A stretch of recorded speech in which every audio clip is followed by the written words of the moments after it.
Hello students, good morning to all of you. Welcome to this online lecture. I am Miss सीमा लांडगे. आपण industrial management paper 1 मधील पहिले unit start केलेलं आहे आणि पहिल्या युनिटमध्ये आपण प्लांट लेआउट हा पॉईंट बघत आहोत. प्लांट लेआउटमध्ये आजच्या लेक्चरमध्ये आपण जो पॉईंट बघणार आहोत त्याचं टायटल आहे टाईप्स ऑफ प्लांट लेआउट, यंत्ररचनेचे प्रकार. मग कोणकोणते यंत्ररचनेचे प्रकार आपल्याला अभ्यासायचे आहेत? आपल्याला 4 यंत्ररचनेचे प्रकार सिलेबसमध्ये दिलेले आहेत. तर आपण प्रत्येक लेक्चरमध्ये एक एक यंत्ररचनेचा प्रकार जो असणार आहे, टाईप असणार आहे, तो आपण कव्हर करणार आहोत. मग कोणकोणते 4 टाईप असतात किंवा कोणकोणते 4 प्रकार आहेत ते आपण बघूयात. यंत्ररचनेच्या प्रकारामध्ये यंत्रसंच रचनेच्या प्रकारामध्ये काय सांगितलं जातं आपल्याला की जो काही कारखाना असेल, व्यवसाय असेल, यामध्ये वेगवेगळ्या प्रकारचे व्यवसाय असतात, वेगवेगळ्या पद्धतीचे कारखाने असतात, वेगवेगळ्या वस्तू तिथं तयार केल्या जातात, वेगवेगळ्या सेवा तिथं तयार केल्या जातात, वेगवेगळ्या वस्तू सेवांचं वितरण त्या कारखान्यांमधून केलं जात असतं. बहुतेक सर्व कारखाने जे असतात त्या सर्व कारखान्यांमधून वेगवेगळ्या प्रकारच्या वस्तू तयार केल्या जात असतात, बनवल्या जात असतात. यंत्रांची मांडणी, मग त्या कारखान्यामध्ये जी काही यंत्रांची मांडणी केली जाते ती आदर्श असणं गरजेचं आहे. यंत्रांची मांडणी केलेली ही क्रमवार असणं आवश्यक आहे की जेणेकरून उत्पादन प्रक्रियेमध्ये खंडन पडला नाही पाहिजे. यंत्रांची मांडणी ही उत्पादित वस्तूनुसार, ज्या काही उत्पादन केलेल्या वस्तू आहेत त्या वस्तूनुसार आपल्याला करायची असते, किंवा ज्या काही वस्तूंचं उत्पादन आपल्याला घ्यायचं आहे, सेवांचं उत्पादन आपल्याला घ्यायचं आहे, त्या वस्तूंच्या उत्पादनानुसार आपल्याला यंत्रांची रचना करावी लागत असते, यंत्रांची मांडणी तिथं करावी लागत असते. आणि सर्व वस्तूंसाठी आवश्यक असलेले सामान, जे काही सामान असेल त्यामध्ये कच्चा माल असेल, यंत्रसामग्री असतील, उपकरणे असतील, कामगार असतील, सर्व वस्तूसाठी आवश्यक असणारे सामान किंवा साधन असेल ते प्रक्रिया एकत्रित करून करावयाची मुख्य 2 पर्यायांवर यंत्र मांडणीचे 2 प्रकार पडतात. काय सांगितलं आहे की यंत्रांची मांडणी उत्पादित वस्तूंनुसार जर करायची असेल तर, किंवा सर्व वस्तूंसाठी आवश्यक असलेले जे काही साधन सामग्री असेल त्याची प्रक्रिया एकत्रित करून आपल्याला वस्तूंचं उत्पादन करायचं असेल तर यासाठी 2 पर्याय दिलेले आहेत आपल्याला आणि त्याचे 2 मुख्य प्रकार पडतात. त्याचे 2 मुख्य टाईप आहेत. ओके, तर यामध्ये 2 पर्यायामधून इतर 2 उपप्रकार पडतात. बघा, मेन यंत्ररचनेमध्ये मेन प्रकार किती आहेत, महत्त्वाचे टाईप्स किती आहेत, तर 2 आहेत. ओके, आणि 2 मध्ये 2 उपप्रकार पडतात, 2 मध्ये 2 सब टाईप्स आहेत. याचाच अर्थ एकूण टाईप्स किती आहेत, तर 4 आहेत. ओके, यंत्रसंच व यंत्रसामग्री रचनेचे प्रकार जे आहेत ते किती आहेत, 4 आहेत. 2 मेन आहेत आणि त्याच्या अंडर 2 असल्यामुळे आणखी 2 वाढतात, त्यामुळं एकूण टोटल किती टाईप्स आहेत आपल्याला, तर 4 आहेत. मग कोणकोणते 4 टाईप आहेत, तर त्यामध्ये यंत्रसंच व यंत्ररचनेचे प्रकार, types of plant layout, types of layout. त्यामध्ये बघा, पहिला उत्पादित वस्तूनुसार रचना. उत्पादित वस्तूनुसार रचना इंग्लिशमध्ये काय बोललं जाईल, product layout or line layout. Product layout or line layout. Product layout किंवा लाईन लेआउट, उत्पादित वस्तूनुसार रचना, हा झाला पहिला प्रकार. त्यानंतरचा दुसरा प्रकार तो म्हणजे उत्पादन प्रक्रियेनुसार रचना. उत्पादन प्रक्रियेनुसार रचना, process or functional layout. Process layout or functional layout. त्यानंतर मिश्र रचना, त्यामध्ये मिक्स्ड और कंबाइंड लेआउट. मिक्स्ड और कंबाइंड लेआउट. त्यानंतर स्थिर रचना. स्थिर रचनेला स्टेशनरी और फिक्स्ड पोझिशन लेआउट. सो या पद्धतीने हे 4 टाईप्स आहेत. कुठले कुठले सांगितले तुम्हाला, उत्पादित वस्तूनुसार रचना, त्याला आपण product layout or line layout असं म्हणतो. त्यानंतर दुसरा आहे तो म्हणजे उत्पादन प्रक्रियेनुसार रचना, process or functional layout. Okay, process or functional layout, process layout or functional layout. Then third type मिश्र रचना. मिश्र रचनेला आपण काय म्हणू शकतो, mixed layout or combined layout. आणि फोर्थ टाईप आहे तो म्हणजे स्थिर रचना, त्याला आपण fixed position layout or stationary layout. या पद्धतीने असे 4 प्रकार आपल्याला दिलेले आहेत. तर पहिला जो असणार आहे तो आपण आजच्या लेक्चरमध्ये बघणार आहोत. मग पहिला कुठला आहे तर उत्पादित वस्तूनुसार रचना, product layout or line layout. स्क्रीनवरती तुम्हाला टायटल दिसत असेल. काय पहिला तर product layout or line layout. या पद्धतीनं उत्पादित वस्तूनुसार रचना. मग त्यामध्ये आपण काय बघणार, त्याचं इंट्रोडक्शन काय आहे, उत्पादित वस्तूनुसार रचना म्हणजे काय, प्रोडक्ट लेआउट म्हणजे काय, आणि त्यामध्ये जे काय आपल्याला पॉईंट दिलेले असणार ते आपण तिथं अभ्यासणार आहोत. मग काय सांगितलं जातं, उत्पादित वस्तूनुसार जी काही यंत्रसामग्रीची रचना केली जाते ती कशा पद्धतीने केली जाते, किंवा जे काही वस्तू आहेत त्याचं उत्पादन करत असताना जी काही यंत्रसामग्रीची रचना केली जाते ती कशा पद्धतीने केली जाते, तो कोणता प्रकार आहे आपल्याला आजच्या लेक्चरमध्ये बघायचं आहे. तर काय सांगितलं आहे तुम्हाला, कच्च्या मालाचे पक्क्या मालात रूपांतर होण्यासाठी अनेक प्रक्रिया कराव्या लागत असतात. साहजिक आहे की कच्चा माल हा आपल्याला जर पक्क्या मालामध्ये कच्च्या मालापासून जर आपल्याला फायनल प्रोडक्ट जर आपलं बनवायचं असेल, फिक्स गुड्स जर आपल्याला बनवायचं असेल तर त्यासाठी एक प्रक्रिया करावी लागणार आहे का, तर नाही. त्याच्यावरती अनेक प्रक्रिया करून त्याच्यावरती अनेक प्रोसेस केल्या जाणार आहेत की जेणेकरून त्याच्यापासून, त्या कच्च्या मालापासून, त्या रॉ मटेरियलपासून एक फायनल प्रोडक्ट तयार व्हावं. या प्रक्रियांमुळे कच्च्या मालाचे ज्या क्रमाने जसं जसे रूपांतर त्याचे होत जाते. बघा काय झालं आहे की वेगवेगळ्या प्रक्रिया करून आपल्याला कच्च्या मालापासून पक्का माल हा बनवावा लागतो. पक्क्या वस्तू ह्या काय करावे लागत असतात, तयार करावे लागत असतात. आणि ही जी प्रक्रिया आहे कच्च्या मालाचे पक्क्या वस्तूमध्ये रूपांतर करण्याची, या प्रक्रियेमध्ये जसं जसे रूपांतर होत जाते त्या पद्धतीनं आपल्याला जी काही व्यवसायामधील, कारखान्यामधली यंत्रे असतील त्या यंत्रांची मांडणीसुद्धा करावी लागत असते की जेणेकरून एक स्टेप झाली की दुसरी स्टेप आपली तिथं कंप्लीट व्हावी, दुसरी स्टेप झाली की आपल्याला तिसरी स्टेप आपल्याला तिथं कंप्लीट व्हावी. यासाठी यंत्रांची जी मांडणी असणार आहे ती तुमची शास्त्रीय पद्धतीने असली पाहिजे. म्हणजेच काय असलं पाहिजे तर जे काही यंत्र तुम्ही तुमच्या व्यवसायामध्ये मांडणार आहात किंवा जे मांडलेले आहेत ते क्रमवार असणं आवश्यक आहे, गरजेचं आहे.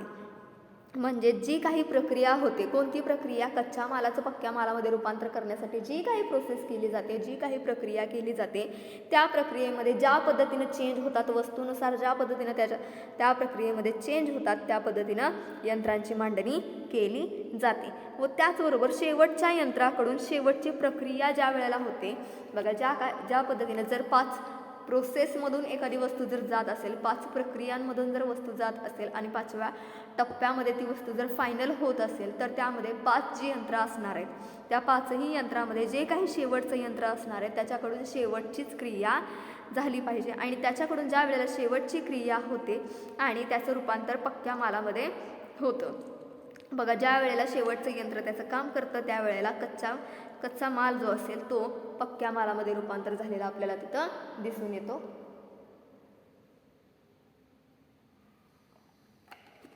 थोडक्यात जर सांगायचं म्हटलं तर काय सांगितलं जातं तर उत्पादित वस्तू निर्माण करण्यासाठी ज्या काही ठराविक क्रमाने उत्पादन प्रक्रिया होतात, म्हणजे मी तुम्हाला अगोदर सांगितलं ज्या काही प्रोसेस उत्पादन वस्तूंचं घेण्यासाठी जी काही प्रोसेस कच्च्या मालावरती केली जाते, म्हणजेच उत्पादित वस्तू निर्माण करण्यासाठी वस्तूंचं उत्पादन घेण्यासाठी ज्या काही प्रक्रिया होतात त्या ठराविक क्रमाने उत्पादन प्रक्रिया झाल्या पाहिजेत आणि त्याच क्रमाने त्या यंत्रांची सुद्धा मांडणी झाली पाहिजे. म्हणजेच त्या यंत्रांची एका ओळीत रचना, एका लाईनमध्ये रचना झाली पाहिजे. म्हणजेच त्याला लाईन आउट असं म्हटलं गेलं आहे. बघा ती जी यंत्र जी असणार आहेत त्या यंत्रांची मांडणी ही एका लाईनमध्ये झाली पाहिजे, एका ओळीमध्ये झाली पाहिजे. ओके. आणि ही जी ओळ असणार आहे, ती जी लाईन असणार आहे ती स्ट्रेट असावं असं काही आहे का, तर नाही. ती लाईन स्ट्रेट नसेल तरीही चालतं. उदाहरणार्थ काय सांगितलं गेलं तुम्हाला, जर साखर उत्पादन असेल, यामध्ये पहिल्या यंत्राने जर ऊसाचे तुकडे केले जात असतील तर ते तुकडे पुढील यंत्रात जातात. तेथे त्या तुकड्यांमधून काय होत असेल, त्या ऊसाच्या तुकड्यांमधून रस निघत असेल. ओके. तिथं काय होतं, त्या तुकड्यांमधून ऊसाचा रस निघतो आणि त्यानंतर ऊसाचा जो कचरा राहिलेला असतो त्याला आपण चिपाड म्हणतो. ते चिपाड काय होतं, पुढील यंत्रामध्ये जातं आणि ते तर परत काय केलं जातं, त्याला पाणी मारलं जातं आणि त्याच्यामध्ये जेवढा रस असेल तेवढा त्यातून बाहेर काढला जातो. म्हणजे ही झाला तिसरा टप्पा.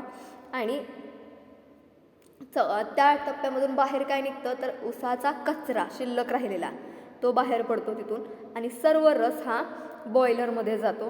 तेथे तो रस उकळला जातो आणि त्यातून त्याची मळी बाजूला निघते आणि साखरेचे खडे बाहेर निघतात। बघा या पद्धतीनं साखरेची प्रोसेस होते। मग हे कडे पुढील यंत्रामध्ये गेल्यानंतर त्याचा पाक होतो। तो जो पाक होणार आहे तो पाक पुढील यंत्रामध्ये गेल्यानंतर त्याची साखर ही होते आणि त्याचा कलर पांढरा शुभ्र आपल्याला दिसतो, कारण त्याच्यामध्ये द्रव्य मिसळली जातात, त्यामुळे साखरेचा कलर आपल्याला पांढरा शुभ्र दिसतो। आणि शेवटच्या यंत्रामधून आपल्याला दाणेदार साखर तयार झालेली, खाण्यालायक तयार झालेली साखर आपल्याला दिसून येते आणि मग ती पोत्यात भरली जाते। मग ही जी प्रक्रिया आहे ही प्रक्रियेनुसारच यंत्र काय केली जातात, लाईननी क्रमवार मांडली जातात। त्या यंत्रांची रचना ही क्रमवार केली जाते। मग पहिल्या याच्यामध्ये काय सांगितलं जाते, जर तुमचे सरळ यंत्ररचना असेल तर पहिलं यंत्र ही कच्च्या मालाचं असणार आहे। पहिल्या यंत्रामधून दुसऱ्या यंत्रामध्ये, दुसऱ्या यंत्रामधून तिसऱ्या यंत्रामध्ये, तिसऱ्या यंत्रामधून चौथ्यामध्ये डायरेक्टली तुमचा पक्का माल असणार आहे। ओके, सो याप्रमाणे जर कच्चा माल वेगवेगळ्या विभागामधून जसं जसा पुढे जातो, वेगवेगळ्या प्रक्रियामधून जसं जसं तो पुढे जातो तसं तसं काय होतं, वेगवेगळ्या प्रक्रिया आपल्याला होताना दिसतात आणि त्या वेगवेगळ्या प्रक्रियामधून आपल्याला पक्का माल हा बाहेर आलेला दिसतो, बाहेर पडलेला दिसतो। प्रक्रिया ज्या असणार आहेत त्या प्रक्रियांचा मार्ग अशा प्रकारे एक रेषेत जात असल्याने या रचना प्रकाराला रेखारचना असं म्हटलं जातं। बघा ही जी प्रोसेस होते ती एका लाईनमध्ये होते, लाईन आउट शब्द वापरला गेला आहे अगोदर, एका लाईनमध्ये होते, एका ओळीमध्ये होते। म्हणून काय केलं जातं, तर ही जी प्रक्रिया आहे ह्या प्रक्रियेचा जो मार्ग आहे त्या मार्गाला काय म्हटलं गेलं आहे, रेखा प्रक्रिया असं म्हटलं गेलं किंवा रेखा प्रकार असं म्हटलं जातं। लक्षात घ्या, रेखा प्रकार म्हणजे काय, रेखा प्रकार असं का म्हटलं जातं, ती जी रेखा आहे ती कशी असते, एका लाईनमध्ये असते, एका ओळीमध्ये असते। म्हणून अशा प्रक्रियांचा मार्ग एक रेषेत जात असल्याने या रचना प्रकाराला रेखा प्रक्रिया असे म्हटले जाते। मग वरील सर्व ज्या गोष्टी मी तुम्हाला काही सांगितल्यात या अगोदरच्या त्यानुसार रेषा सरळ असावी लागते असं नाही, हे स्पष्ट होतं। म्हणजे जी काही तुमच्या यंत्रांची मांडणी तुम्ही करणार आहात ती एका सरळ रेषेत असावी असं काय आहे का, तर तसं काही नाही। ओके, थोडक्यात जर सांगायचं म्हटलं तर स्प्रिंगल व लान्सबर्ग यांनी काय सांगितलं, यांच्या शब्दात सांगायचं म्हटलं तर layout by product implies that operations are performed in a sequence and that the product is assembled or worked upon as needed. बघा ज्या पद्धतीनं आपल्याला प्रोडक्ट आपण बनवतोय त्या पद्धतीनं आपल्याला जशी त्या ज्या काही प्रक्रिया होणार आहेत त्याची गरज आहे त्यानुसार तुमच्या यंत्रांची मांडणी ही असली पाहिजे। मग ती मांडणी एका लाईनमध्ये असावी असं काही नाही। ओके, फक्त ती मांडणी ही क्रमवार असली पाहिजे। मग काय सांगितलं, जी काही एका लाईनमध्ये असते त्याला काय बोललं गेलं आहे, कुठला प्रकार, तर रेखा प्रकार असं म्हटलं गेलं आहे। मग रेखा प्रकार जो आहे एका लाईनमध्ये यंत्र मांडण्याचा किंवा त्या मार्गाचा, त्याचे काही आपल्याला फायदे असू शकतात, काही तोटे असू शकतात। मग त्यामध्ये आपल्याला कुठले फायदे असू शकतात आणि कुठले तोटे असू शकतात ते आपण आजच्या लेक्चरमध्ये बघणार आहोत। मोस्टली आपण आजच्या लेक्चरमध्ये बघणार आहोत की रेखा रचना पद्धतीचे, रेखा रचना प्रकाराचे फायदे कोणकोणते असतात।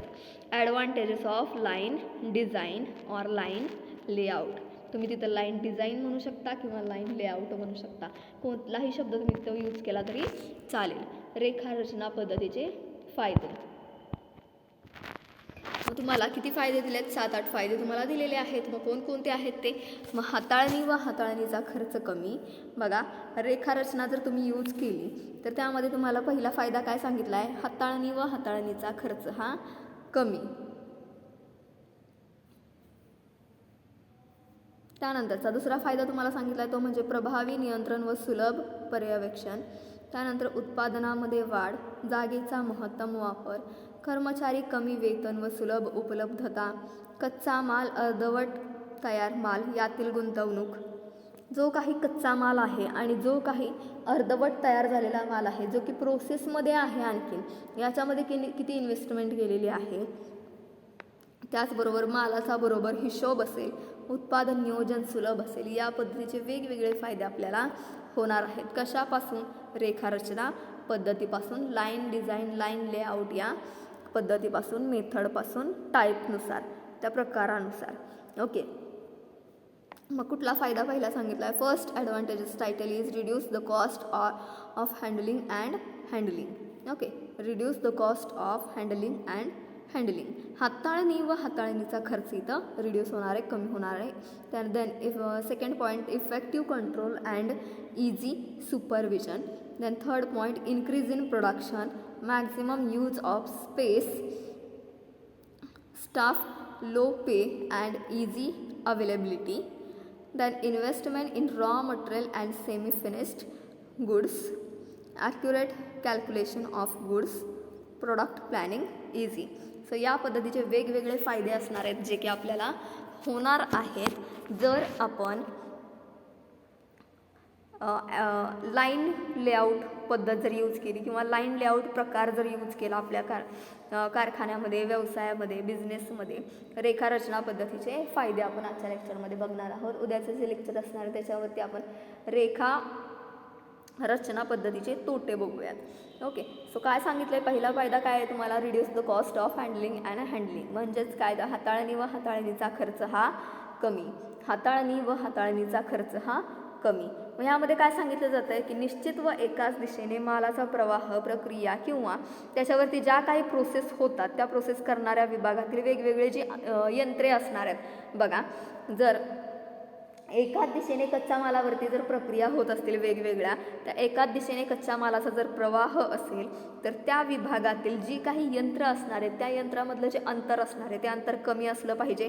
वाहतूक एकाच दिशेने जर पुढे मागे करावी लागत असेल तर यंत्रांमधील अंतर कमी असलं पाहिजे. उत्पादन सतत व विशिष्ट गतीने हाताळणीसाठी गतीने हाताळणीसाठी यांत्रिक साधने, माल हाताळणी कमी करावी लागते. बघा, यांत्रिक साधनांची, मालाची हाताळणी आपल्याला काय करावी लागत असते, कमी करावी लागते, की जेणेकरून हाताळणीचा खर्च आपल्याला कमी येतो. कारण जो काही कच्च्या मालाचा प्रवाह असणार आहे तो एका दिशेने असणार आहे, एका गतीने असणार आहे आणि तो कंटिन्यू सुरू असणार आहे. त्यामुळे जी काही मालाची अंतर्गत वाहतूक करावी लागणार आहे त्याचा खर्च आपल्याला कमी येणार आहे. जर अंतर्गत वाहतूक आपल्याला कमी करावी लागली तर मालाची हाताळणी कमी होणार आहे आणि वाहतुकीचा खर्चसुद्धा आपल्याला तिथं कमी येणार आहे. म्हणजेच माल हाताळणीचा खर्च आपल्याला कमी येणार आहे. माल हाताळणी जी करावी लागणार आहे ते आपल्याला कमी करावी लागणार आहे. हा झाला पहिला फायदा रेखारचना पद्धतीचा. त्यानंतर दुसरा फायदा आपल्याला सांगितला आहे तो म्हणजे प्रभावी नियंत्रण व सुलभ पर्यवेक्षण, effective control and easy supervision. कारण एकाच विभागामध्ये सर्व यंत्र जर क्रमाने मांडलेली असतील आणि जो काही कच्चा माल असणार आहे त्या कच्च्या मालावरती जी काही प्रक्रिया केली जाणार आहे ती एका दिशेने होत असेल, एका प्रवाहाने होत असेल तर जे काही नियंत्रण करावं लागणार आहे ते नियंत्रण करणं आपल्याला सुलभ, पर्यवेक्षण करणं सुलभ जाणार आहे. नियंत्रण जे होणार आहे ते इफेक्टिव्ह नियंत्रण तिथं होणार आहे. उत्पादन कार्याचा प्रवाह जो असणार आहे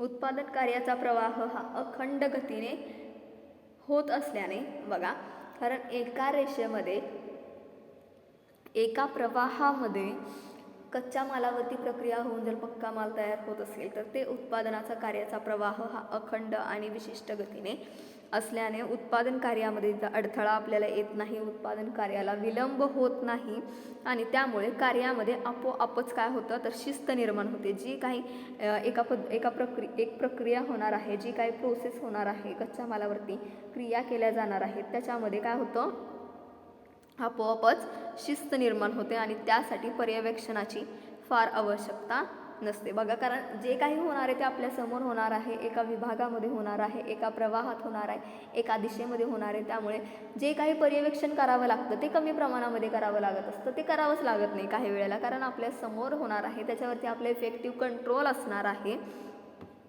हा झाला दुसरा फायदा आपल्याला कशाचा, तर लाईन लेआउटचा. त्यानंतर सांगायचं म्हटलं तर उत्पादनात वाढ म्हणजेच इन्क्रीज इन प्रोडक्शन. यामध्ये काय सांगितलं तर ज्या काही प्रक्रिया होणार आहेत कच्च्या मालावरती त्या प्रक्रिया एका पाठोपाठ एक विशिष्ट गतीनं होतात, सातत्याने होतात. उत्पादन कार्यासाठी जो काही वेळ लागणार आहे त्यामध्ये बचत होते, कारण जे काही प्रक्रिया ज्या होणार आहेत त्या एका गतीने होणार आहेत, कंटिन्युटीने होणार आहेत. त्यामुळे जो काही कार्यासाठी वेळ लागणार आहे तो वेळेमध्ये बचत होणार आहे. वेळेच्या अगोदर आपल्याला प्रोडक्शन तयार असणार आहे आपल्या वस्तूंचं, त्यामुळे अल्प वेळेत वेळेमध्ये कमी वेळेमध्ये जर उत्पादनाचं कार्य चांगलं होत असेल तर नक्कीच जे काही उत्पादन आपण घेणार आहोत त्या उत्पादनामध्ये आपल्या वाढ होणार आहे. जो काही शिल्लक राहिलेला वेळ असणार आहे त्यामध्ये आपण एक्स्ट्रा उत्पादन तिथं घेणार आहोत, जास्तीचं उत्पादन तिथं घेणार आहोत. त्यामुळे जे काही उत्पादन आपण करणार आहोत त्या उत्पादनामध्ये वाढ झालेली आपल्याला तिथं दिसून येणार आहे. हा एक फायदा असू शकतो लाईन लेआउटचा. त्यानंतर 14 फायदा तुम्हाला सांगितला आहे तो म्हणजे मॅक्झिमम यूज ऑफ स्पेस. या पॉईंटवरती अगोदरच्या लेक्चरमध्ये सुद्धा आपण बोललो आहे. जागेचा महत्तम यूज करायचा, जागेचा महत्तम वापर करून घ्यायचा. त्याचबरोबर कारखान्यामध्ये व्यवसायामध्ये जी काही अवेलेबल स्पेस असेल छोट्याशा प्रमाणामध्ये असणारी उपलब्ध जागा असेल तिचा महत्तम यूज कसा करून घ्यायचा हा पॉईंट आपण अगोदरच्या सुद्धा लेक्चरमध्ये बघितलेला आहे. तर यामध्ये काय सांगितलं आहे, यंत्ररचना जी काही यंत्ररचना असणार आहे ती यंत्ररचना जर क्रमबद्ध असेल, क्रमवार असेल तर जी काही संबंधित कामं जी असणार आहेत त्या विभागामध्ये ती कामं जी असणार आहेत ती एकाच विभागामधून पूर्ण केली जात असतील तर यंत्रांची कमीत कमी जागेमध्ये मांडणी केली जाते. बघा, जी काही यंत्ररचना क्रमबद्ध असेल, क्रमवार असेल आणि त्या विभागामध्ये जर संबंधित कामे केली जात असतील तर ती काय होणार आहेत, कमी वेळेमध्ये होणार आहेत. त्याचबरोबर प्रत्येक विभागाची यंत्ररचना ही कमीत कमी जागेमध्ये केली जाणार आहे.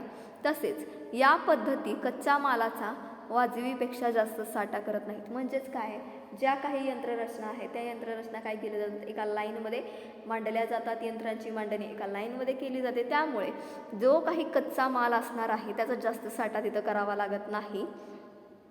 म्हणजेच अर्धवट पूर्ण झालेला माल तिथं पडून राहत नाही. वेगवेगळ्या प्रक्रिया करणारी यंत्र जी असतात ती कमी अंतरावरती ठेवलेली असतात, म्हणजे जवळजवळ ठेवलेली असतात. आणि याही कारणामुळे काय होतं तर जागा कमी लागते. म्हणून काय होतं, जो काही अर्धवट तयार झालेला माल असेल त्या विभागामध्ये साठून राहत नाही.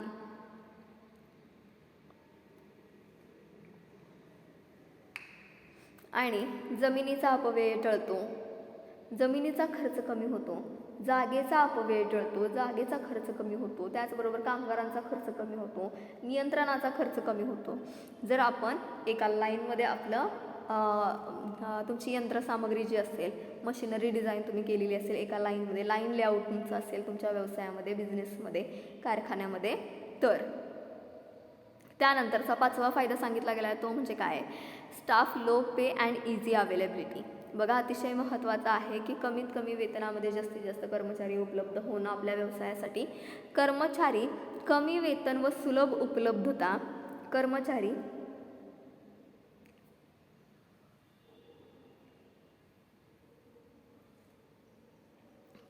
कमी वेतन व सुलभ उपलब्धता, श्रम विभागणी तत्वाचा जास्तीत जास्त उपयोग. काय सांगितलं इथं, श्रम विभागणी जे असणार आहे ते श्रम विभागणी तत्व जे असणार आहे त्याचा जास्तीत जास्त उपयोग, स्वयंचलित किंवा अर्ध स्वयंचलित यंत्रसामग्रीचा जास्तीत जास्त वापर व हत्यारांचा भरपूर वापर. यामुळे या रचनेमध्ये कमी वेतनावर व भरपूर प्रमाणात, त्यामुळे काय सांगितलंय, या रचनेमध्ये कमी वेतनावर व भरपूर प्रमाणामध्ये उपलब्ध असलेला अर्धकुशल व अकुशल कर्मचारी वर्ग, अर्धकुशल व अकुशल कर्मचारी वर्ग चालतो. यंत्रांचे कार्य योग्य प्रकारे चालू आहे की नाही आपल्याला तिथं समजतं. यंत्र ज्या त्यावेळी चालू करणे, बंद करणे ही कार्य तिथं कर्मचाऱ्यांना करावे लागतात. बघा, अतिशय महत्त्वाचं आहे की कमीत कमी वेतनामध्ये जास्तीत जास्त कर्मचारी वर्ग आपल्याला उपलब्ध होणं. जर आपल्याला कमीत कमी वेतनामध्ये जास्तीत जास्त कर्मचारी वर्ग उपलब्ध होत असेल तर कर्मचाऱ्यांना काम काय करावं लागणार आहे की यंत्रे ज्या त्या वेळेला व्यवसायामध्ये, कारखान्यामधील जी काही यंत्रे काम करतात ती यंत्र काम करणारी ज्या त्या वेळेला चालू बंद आहेत की नाहीत हे लक्षपूर्वक त्यांना पाहावं लागणार आहे. मग ते जे काही कर्मचारी असणार आहेत ते काही कसे असणार आहेत, स्किलफुल्ड असणार आहेत आणि अनस्किल्डफुल्ड असणार आहेत. म्हणजेच काही स्किल्ड वर्कर असणार आहेत, काही अनस्किल्ड वर्कर असणार आहेत, काही कुशल कामगार असणार आहेत, काही अकुशल कामगार तिथं असणार आहेत. ओके. त्याचबरोबर 6वा फायदा आहे तो म्हणजे कच्चा माल व अर्धवट तयार झालेला माल यामध्ये गुंतवणूक. बघा, कच्चा माल आणि अर्धवट तयार झालेला माल यामध्ये गुंतवणूक, investment in raw materials and semi finished goods. काय सांगितलं आहे तर उत्पादनामध्ये ज्या काही सर्व क्रिया केल्या जातात त्या एका रेषेत केल्या जातात आणि एकामागे एक केल्या जातात, म्हणजेच लागोपाठ केल्या जातात. आणि लागोपाठ जर ह्या क्रिया पूर्ण होत असतील तर या क्रिया पूर्ण होत असल्याने कच्च्या मालाचा जास्त साठा तिथं करावा लागत नाही. बघा, जो काही रॉ मटेरियल असणार आहे तर रॉ मटेरियल आपल्याला तिथे जास्तीत जास्त प्रमाणात साठवून ठेवावं लागत नाही. व अर्धवट पूर्ण झालेल्या स्वरूपामध्ये जो काही माल अर्धा तयार झालेला आहे तो अर्धवट पूर्ण तयार झालेल्या मालाच्या स्वरूपामध्ये माल असण्याचा इथं प्रश्न निर्माण होत नाही. कारण ज्या काही प्रक्रिया होणार आहेत ते एकापाठोपाठ एक होणार आहेत. मग अर्धवट तयार झालेला माल आपण तिथं ठेवायचा का नाही त्याचा प्रश्न तिथं उद्भवणार नाही. आणि यामुळे जो काही मालामध्ये गुंतवणूक केलेली आहे ती मोठ्या प्रमाणामध्ये जर केलेली असेल तर नक्कीच तिथं तुमची काय होणार आहे, बचत होणार आहे. पण कधी जर तुम्ही लाईन लेआउट यूज केलं तर, म्हणजेच एका लाईन लेआउट म्हणजेच रेखारचना पद्धती तुम्ही तिथे यूज केली तर, रेखारचना प्रकार तुम्ही तिथे यूज केला तर अर्धवट माल तुमचा असण्याचा प्रश्न तिथे येणार नाही. त्याच्यामध्ये तुम्ही जास्तीत जास्त गुंतवणूक करणार नाहीत. आणि जर गुंतवणूक झाली तर तिथं तुमची बचतसुद्धा होणार आहे. कारण जे काही प्रक्रिया होणार आहे ती एका सरळ रेषेमध्ये लागोपाठ 1 by 1 होत जाणार आहे. त्यानंतरचा 7वा पॉईंट आहे तो म्हणजे मालाचा बरोबर हिशोब, ॲक्युरेट कॅल्क्युलेशन ऑफ गुड्स. काय सांगितलं त्यामध्ये, प्रत्येक वस्तूचा विभाग वेगळा असतो. बघा, प्रत्येक वस्तूचा विभाग हा वेगळा असतो, प्रत्येक वस्तूचं डिपार्टमेंट वेगळं असतं. प्रत्येक विभागातला दिलेला माल, साहित्य वेगवेगळं असतं. कारण प्रत्येक विभागामध्ये वेगवेगळ्या वस्तू बनत असतील तर प्रत्येक विभागामध्ये ज्या वस्तू दिल्या जातील त्या वेगवेगळ्या असणार आहेत. दिलेला माल जो असणार आहे तो वेगवेगळा असणार आहे, साहित्य वेगवेगळं असणार आहे. यामुळे प्रत्येक विभाग प्रमुख आपल्या विभागासाठी देण्यात आलेल्या सामग्रीचा हिशोब हा काटेकोरपणे देऊ शकतो. कारण प्रत्येक विभागाला वेगवेगळी कामं आहेत, त्यामुळे वेगवेगळ्या वस्तू बनवायच्या, त्यामुळे वेगवेगळ्या डिपार्टमेंटमध्ये वेगवेगळे साहित्य दिले जाणार आहे, वेगवेगळं मटेरियल दिलं जाणार आहे, माल दिला जाणार आहे.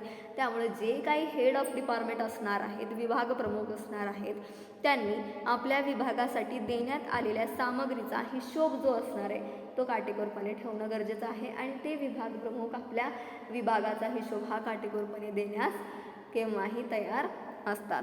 हा एक फायदा झाला कशाचा तर लाईन लेआउटचा, रेखारचना पद्धतीचा. त्यानंतरचा 8वा पॉईंट आहे तो म्हणजे उत्पादन नियोजन सुलभ. बघा, उत्पादन नियोजन सुलभ, प्रोडक्ट प्लॅनिंग इझी. काय सांगितलं यामध्ये, जोपर्यंत उत्पादित वस्तूंच्या स्वरूपामध्ये ज्या काही उत्पादित वस्तू असतील त्या उत्पादित वस्तूंच्या स्वरूप जे असणार आहे त्या स्वरूपामध्ये आकारामध्ये वरच्यावर बदल केले जात नाहीत.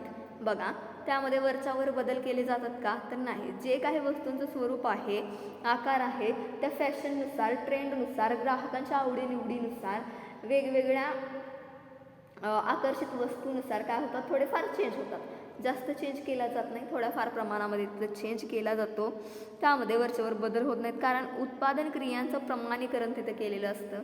तोपर्यंत अभियांत्रिकी व उत्पादन कार्याचं नियोजन ज्या वेळेला केलं जातं त्यावेळेला जी काही कार्य करावी लागतात आपल्याला ती पुन्हा पुन्हा करावी लागतात. बघा, जी काही उत्पादन प्रक्रियेमध्ये कार्य करावी लागतात ती उत्पादन घेण्यासाठी पुन्हा पुन्हा आपल्याला करावी लागतात. आणि काही वेळेला पुन्हा करावी लागतात, काही वेळेला पुन्हा करावे लागत नाहीत. सुरुवातीला जे नियोजन आपण केलेलं असतं तेच नियोजन आपल्याला फायद्याचं ठरत असतं, उपयुक्त ठरत असतं. त्यामध्ये आपल्याला बदल करायची गरज नाही. त्यामुळं जे काही तुमचं उत्पादनाचं नियोजन असणार आहे ते प्रॉपर असणं आवश्यक आहे. दूरदृष्टी विचारात घेऊन असणं आवश्यक आहे. भविष्यकाळाचा विचार करून तुम्ही नियोजन करणं गरजेचं आहे. बाजारपेठेचा विचार करून, ग्राहकाचा विचार करून, कामगारांचा विचार करून तुम्ही तुमच्या उत्पादनाचं नियोजन करणं आवश्यक आहे, गरजेचं आहे. सो या पद्धतीनं जर प्रॉपर प्लॅनिंग करून जर तुम्ही उत्पादन नियोजन केलं तर नक्कीच तुम्हाला फायदा होणार आहे. जर तुम्ही तुमच्या व्यवसायामध्ये, कारखान्यामध्ये लाईन लेआउट मेथड जर यूज करत असाल, लाईन लेआउट टाईप जर तुम्ही यूज करत असाल तर. ओके, सो या पद्धतीनं आपण काय पाहिलं आहे तर आपण आजच्या लेक्चरमध्ये यंत्रसंच व यंत्रसामग्री रचनेचे प्रकार हा पॉईंट अभ्यासत आहोत. त्यामध्ये टाईप्स ऑफ लेआउट, मग वेगवेगळे टाईप्स आहेत आपल्याला. There are 4 types. मग कोणकोणते? So first product layout or line layout म्हणजेच काय तर उत्पादित वस्तूनुसार केलेली रचना. त्यानंतर process layout or functional layout, त्यामध्ये उत्पादित प्रक्रियेनुसार केलेली रचना, उत्पादन प्रक्रियेनुसार केली गेलेली रचना. त्यानंतर तिसरा आहे तो म्हणजे मिक्स्ड और कंबाइंड लेआउट, मिश्र रचना. आणि चौथा आहे तो म्हणजे स्थिर रचना, फिक्स्ड पोझिशन लेआउट. जो पहिले दोन जे आहेत ते मुख्य आहेत आणि दोन जे आहेत ते त्याच्या अंडर आहेत. त्यामुळे एकूण टोटल आपल्याला 4 टाईप्स दिलेले आहेत. They are total 4 types. Okay, 4 types आपल्याला इथे इन्व्हॉल्व केलेले आहेत. त्यामध्ये आपण पहिला बघितला तो म्हणजे उत्पादित वस्तूनुसार रचना, किंवा त्याला आपण काय म्हणतो, सरळ रेखा रचना पद्धती. म्हणजेच जी काही यंत्रसामग्री कारखान्यामध्ये यूज केली गेलेली आहे ती क्रमवार पद्धतीनं मांडणी तिची झाली पाहिजे, शास्त्रीय पद्धतीने मांडणी झाली पाहिजे. म्हणजेच ती यंत्ररचना तुमची आदर्श असली पाहिजे, आयडल असली पाहिजे. सो या पद्धतीने आपण पहिला पॉईंट बघितलेला आहे, पहिला टाईप बघितलेला आहे. पहिल्या टाईपमध्ये आपण रेखारचना पद्धती बघितली. रेखारचना पद्धतीचे फायदे आपण आजच्या लेक्चरला बघितलेले आहेत. उद्याचा जो पॉईंट असणार आहे त्यामध्ये आपण लाईन लेआउटचे डिसॲडव्हान्टेजेस बघणार आहोत. जसं की आपण आजच्या लेक्चरमध्ये बघितले ॲडव्हान्टेजेस. सो उद्याच्या लेक्चरमध्ये आपण काय बघणार आहोत तर disadvantages of line layout, line design, line drawing. Okay, so या पद्धतीने आपण आजच्या लेक्चरमध्ये पहिला पॉईंट बघितलेला आहे. 1 बाय 1 एक लेक्चरमध्ये आपण एक टाईप कवर करणार आहोत. ओके, सो लेक्चर कंपल्सरी पूर्ण ऐकायचं. लेक्चर कंपल्सरी पूर्ण ऐकताना जर तुम्हाला काही प्रॉब्लेम क्वेरी असेल तर तुम्ही ते कमेंट सेक्शनमध्ये मेन्शन करा. तुमचं कमेंट सेक्शनमध्ये नाव मेन्शन करणं गरजेचं आहे. Okay, thank you.